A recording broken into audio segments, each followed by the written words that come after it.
साथियों, हमारे अरुणाचल प्रदेश में वैसे तो सूर्य की किरण सबसे पहले आती है, लेकिन दुर्भाग्य से यहां तेज विकास की किरणें पहुंचते पहुंचते कई दशक लग गए। मैं 2014 से पहले भी यहां कई बार आया हूं, आपके बीच रहा हूं। अरुणाचल को प्रकृति ने इतना कुछ दिया है, ये धरती, यहां के परिश्रमी लोग, यहां का सामर्थ्य, यहां इतना कुछ है, लेकिन तब जो लोग दिल्ली में बैठकर देश चलाते थे, उन्होंने अरुणाचल को हमेशा नजरअंदाज किया। कांग्रेस जैसे दल सोचते थे कि अरुणाचल में इतने कम लोग हैं, लोकसभा की 2 ही सीटें हैं, तो क्यों अरुणाचल पर ध्यान दिया जाए। कांग्रेस की सोच का अरुणाचल को, पूरे नॉर्थ ईस्ट को बहुत नुकसान हुआ। हमारा पूरा नॉर्थ ईस्ट विकास में बहुत पीछे छूट गया। साथियों, आपने जब 2014 में मुझे देश की सेवा का अवसर दिया, तो मैंने कांग्रेसी सोच से देश को मुक्ति दिलाने की ठान ली।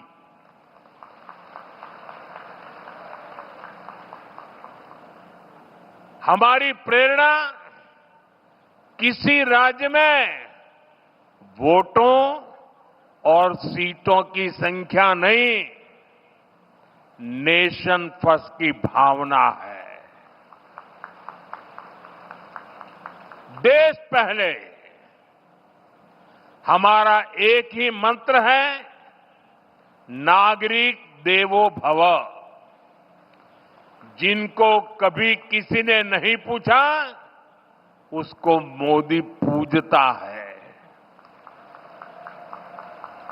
इसलिए जिस नॉर्थ ईस्ट को कांग्रेस के समय में भुला दिया गया था, वो साल 2014 के बाद विकास की प्राथमिकताओं का केंद्र बन गया है।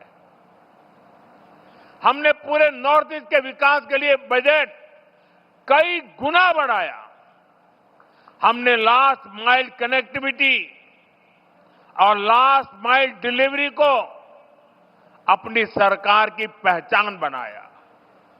और इतना ही नहीं, हमने ये पक्का किया कि सरकार दिल्ली में बैठकर नहीं चलेगी। अफसरों को, मंत्रियों को ज्यादा से ज्यादा नॉर्थ ईस्ट आना होगा, यहां रात्रि मुकाम करना होगा। साथियों, कांग्रेस सरकार के समय में 2-3 महीने में एकाध बार कोई मंत्री नॉर्थ ईस्ट आता था। बीजेपी सरकार में अब तक 800 से ज्यादा बार केंद्रीय मंत्री नॉर्थ ईस्ट आ चुके हैं। और ऐसा नहीं है कि सिर्फ आए और चले गए। हमारे मंत्री आते हैं तो प्रयास रहता है कि वो दूर दराज के क्षेत्रों में जाए, जिलों में जाए, ब्लॉक में जाए। इतना ही नहीं, कम से कम एक रात रुक करके जाए। मैं खुद ही प्रधानमंत्री के तौर पर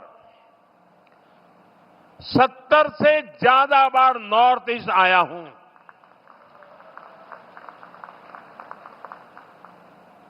अभी पिछले हफ्ते ही मैं मिजोरम, मणिपुर और असम गया था और रात गुवाहाटी में रुका था।